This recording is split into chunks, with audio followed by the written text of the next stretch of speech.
Tonight, the coordinated cross-country blitz resulting in massive drug busts.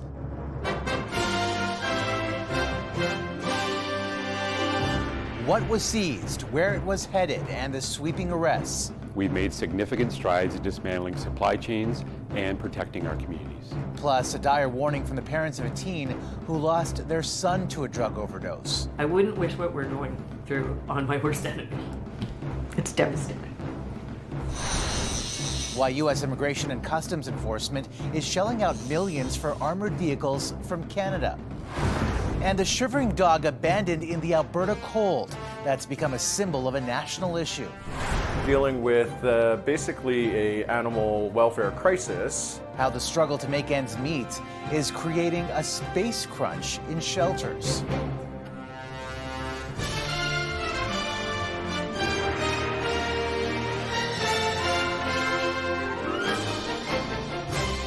CTV National News with Omar Sachedina. Good evening. More than 100 police agencies across Canada who took part in a 5-month operation revealed the outcome of their joint effort today that resulted in a record seizure of fentanyl. The investigations revealed that a significant amount of drugs are being trafficked within Canada, not across the border as Donald Trump has claimed. CTV's Judy Trin starts us off. For months, police in big cities and small towns have been brought together by the RCMP to target organized crime in multiple operations. Police officers working together from across Canada to target a sophisticated criminal organization preying on Canadians. The Mounties say about 200 criminal groups are involved in fentanyl trafficking in Canada. Some are linked to international cartels.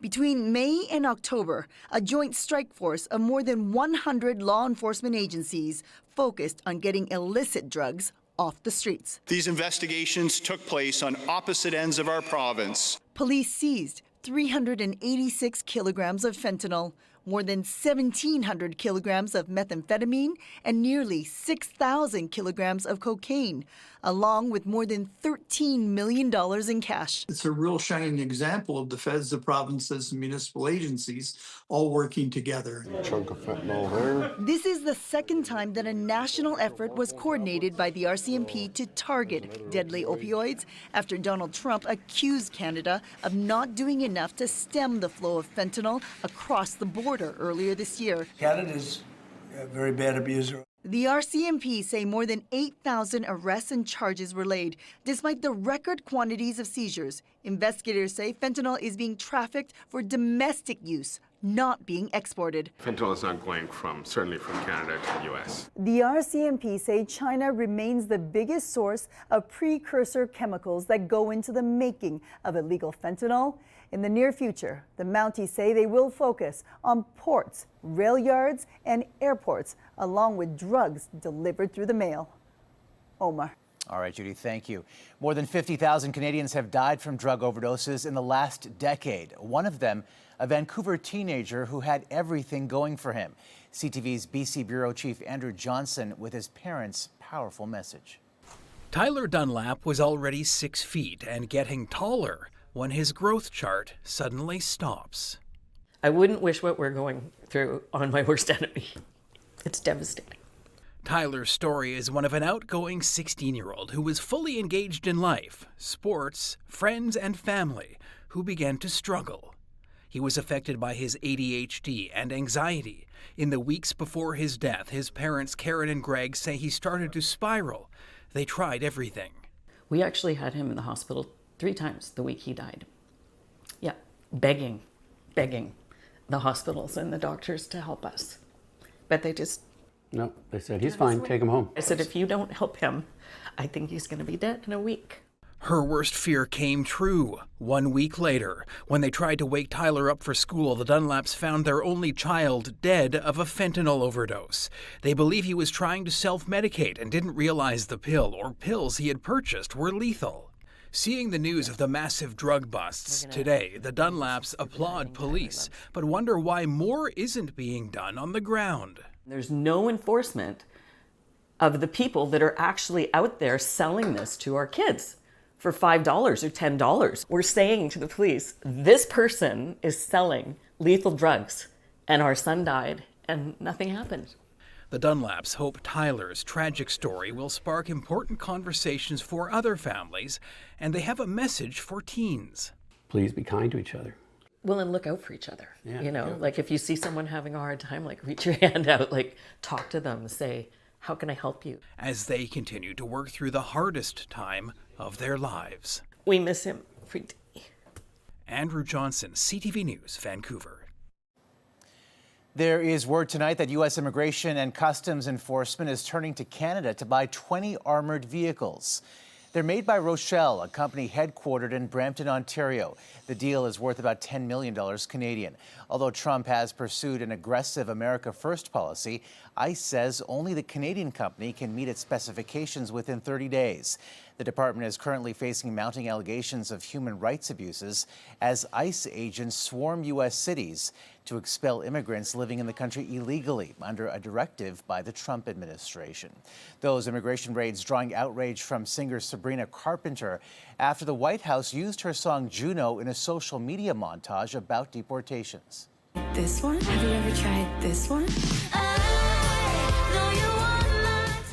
The Grammy winner lashed out on social media saying, "This video is evil and disgusting. Do not ever involve me or my music to benefit your inhumane agenda." The White House has yet to respond. And back here at home, Edmonton is the first police service in Canada testing out body cameras equipped with facial recognition to help solve crimes. The AI-powered technology could help police identify people deemed dangerous and those with arrest warrants in real time. But there are also warnings about its use. The impacts to the public are significant if we have mismatches, false positive, false negatives. This is policing. This is serious. This has a real impact on people's lives. The faces of about 7,000 people have been loaded in a database for testing the software in the field. The program launches tomorrow and will run through December. The city's police commission will then determine if more testing is needed. In Ottawa, the Prime Minister addressed the Assembly of First Nations chiefs today, the group's first chance to question Mark Carney since making it clear they oppose the new agreement with Alberta that opens the door to a new pipeline. Here's CTV's Abigail Beeman. Do you respect the direction of the rights and title holders? BC's regional chief among those with a rare chance to question the Prime Minister, as coastal chiefs are staunchly opposed to the new MOU between Ottawa and Alberta that sets the stage for a new pipeline. I look forward to that meeting at the earliest opportunity.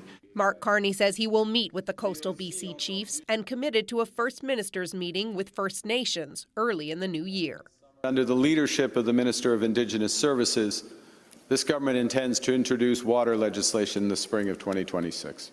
Key on the day one agenda, an emergency resolution to maintain the oil tanker ban and a call to scrap the new MOU. This resolution has been accepted. It passed unanimously. First Nations in Canada are feeling overwhelmed, that they're feeling as though the duty to consult is being undermined. Merle Alexander is representing 2 BC coastal First Nations. There also is a real pushback against this regression on environmental and climate change policies. Canada can create all the MOUs, project offices, advisory groups that they want, but chiefs are united. When it comes to approving large national projects on First Nations lands, there will not be getting around rights holders. It's bad enough First Nations don't trust the government, and this makes it even worse. The message about a need for more consultation coming not just from BC, but chiefs across the country. We've had enough of being excluded, and there's going to be trillions of dollars going to be extracted over the next 10 to 100 years, and for First Nations to get chump change, it's not going to happen. The Special Chiefs Assembly continues here until Thursday. Also on the agenda, a plenary session about the Major Projects Office and Indigenous Advisory Committee. Abigail Beeman, CTV News, Ottawa. 2 of Canada's richest families are set to purchase the Hudson's Bay Royal Charter at an auction expected tomorrow. The Thompson and Weston families will jointly offer a starting bid of $18 million for the historic document, according to the Canadian press, which is also reporting that no competing bid has emerged. The Royal Charter is a significant piece of Canadian history dating back to 1670. The families say they would donate the charter to multiple museums and archives to keep it accessible to the public. The CEO of Algoma Steel, a company that's been a part of Canada for over 100 years, is speaking out for the first time since slashing 1,000 jobs, despite receiving millions in funding from the government. And as CTV's Heather Wright reports, he says those cuts weren't exactly a surprise to Ottawa. Algoma Steel is in Canada's railways and bridges. It was used for artillery shells during the First World War. The company has faced challenges throughout its history, though perhaps none quite like this. Yesterday morning, a list came out with about 900 names on it, and my name was on it. Ryan Versanti has worked here for 12 years and will be out of a job in March.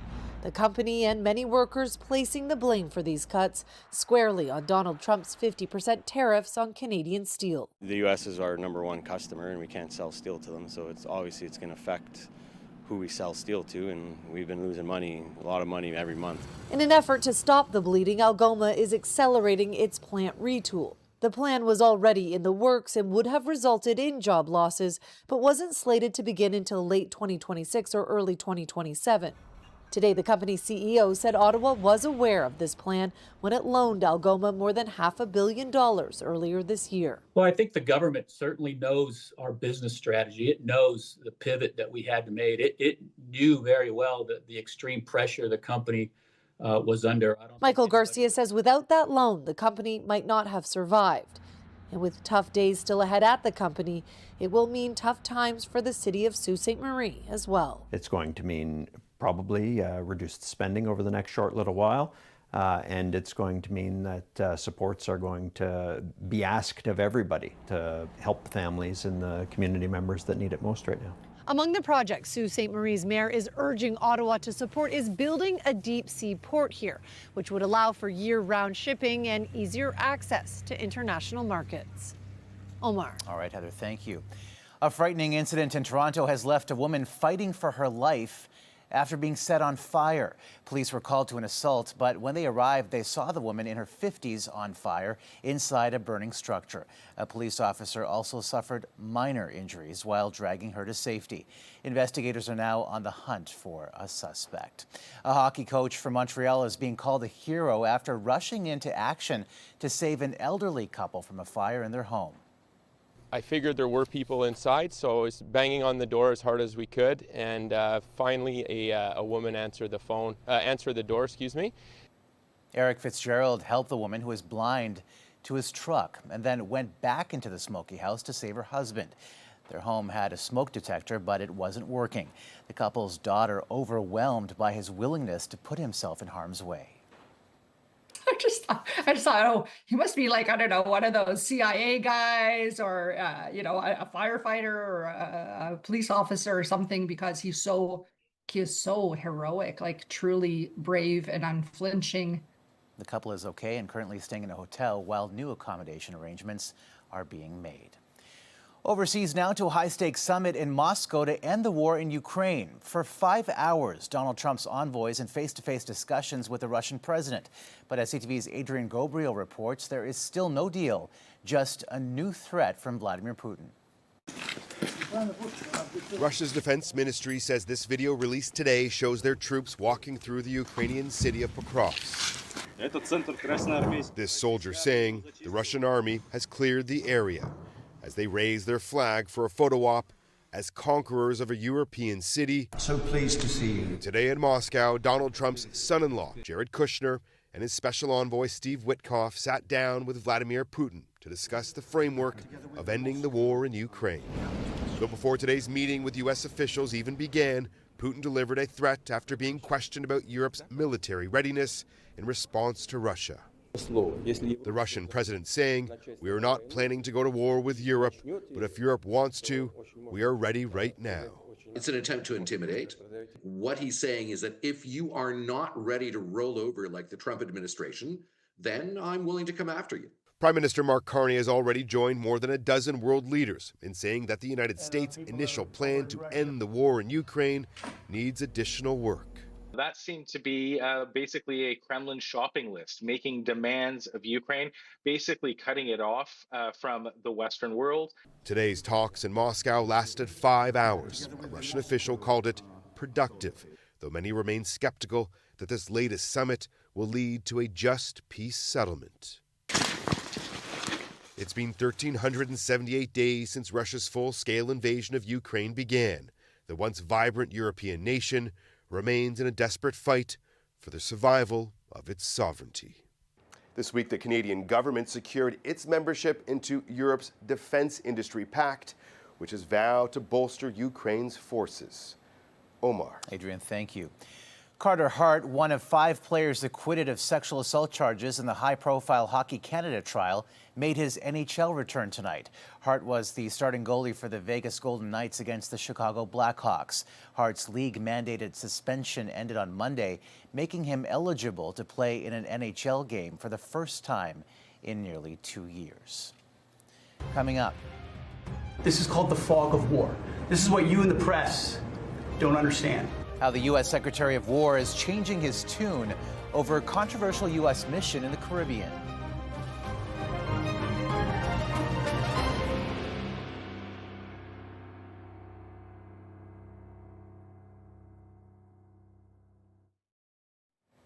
Donald Trump's Secretary of War trying to distance himself today from a controversial attack on a suspected drug boat in the Caribbean. CTV's Washington Bureau Chief Joy Malvin with what Pete Hegseth is saying now. No apologies from this White House as the Pentagon faces growing accusations of a possible war crime after an alleged drug boat off the Venezuela coast in September was bombed a second time while survivors clung to the burning wreckage. After telling Fox News, We knew exactly who was in that boat. We knew exactly what they were doing. Secretary of War Pete Hegseth now says he did not watch all of it. I did not personally see survivors, but I stand because the thing was on fire. It was exploded in fire or smoke. You can't see anything. You got digital. This is called the fog of war. This is what you in the press don't understand. Hegseth says he didn't stick around to see the mission completed, but acting on his authority, confirmed by the White House Monday, Hegseth says his Navy commander, Admiral Mitch Bradley, directed the second strike. But the Washington Post is reporting that order from Hegseth himself was to, quote, kill everybody on board. Hegseth chose to throw Admiral Bradley under the bus. Shame on Pete Hegseth. He is a coward. He must resign. The president went on to say his drug war will soon expand to take place on land. I hear Colombia, the country of Colombia, is making cocaine. Anybody that's doing that and selling it into our country is subject to attack. So not necessarily just Venezuela. No, not just Venezuela, no. The controversial strikes have killed more than 80 people. With no evidence of drug running, lawmakers from both parties want answers. I think both strikes are actually illegal. I don't think you can just name people and say, well, they've got drugs. Well, where's the proof? Both the president and Hegseth remain defiant lawmakers. We'll hear from Admiral Bradley when they meet behind closed doors on Thursday. Omar? Joy Malvin in Washington. Joy, thank you. Well, as the Trump administration continues to show that it's on a mission to take down drug runners, it's also just released the former president of Honduras convicted of drug crimes from a U.S. jail. Juan Orlando Hernandez was sentenced to 45 years behind bars last year for helping smuggle 400 tons of cocaine into the United States. Trump called his prosecution political and pardoned him. Still ahead, how this dog's story has become a sign of the times for Canada's affordability crisis.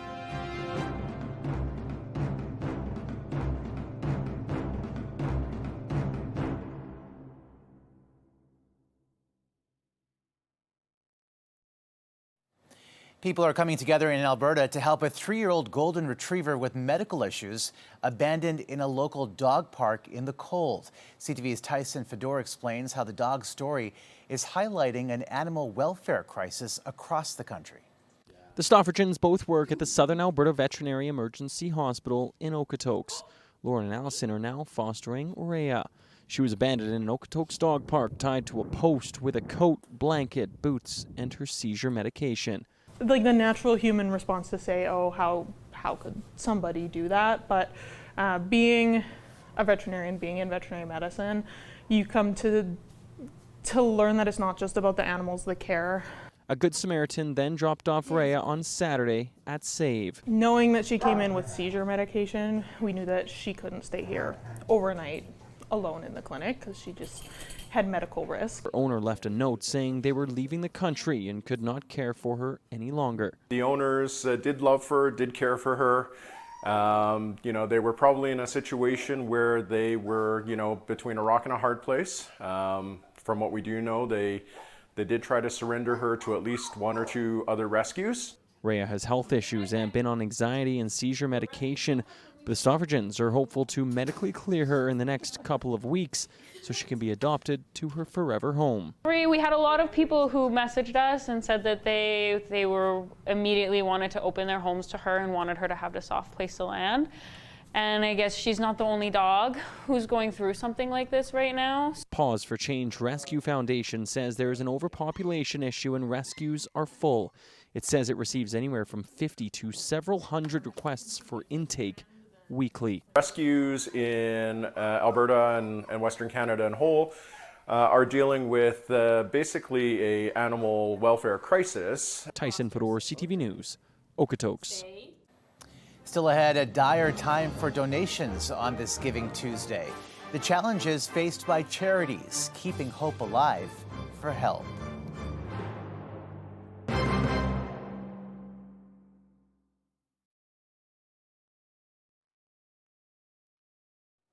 Charities rely on donations, especially at this time of the year. But as organizations lean in to Giving Tuesday, fewer people seem to be donating. CTV's Sarah Plowman explains why.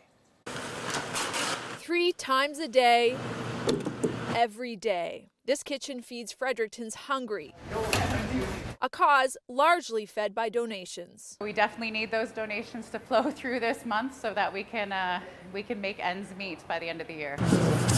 So far, fundraising seems strong, but costs are also rising. We still have a large gap to go, and that gap is a little bigger than last year because, you know, as numbers go up, expenses go up.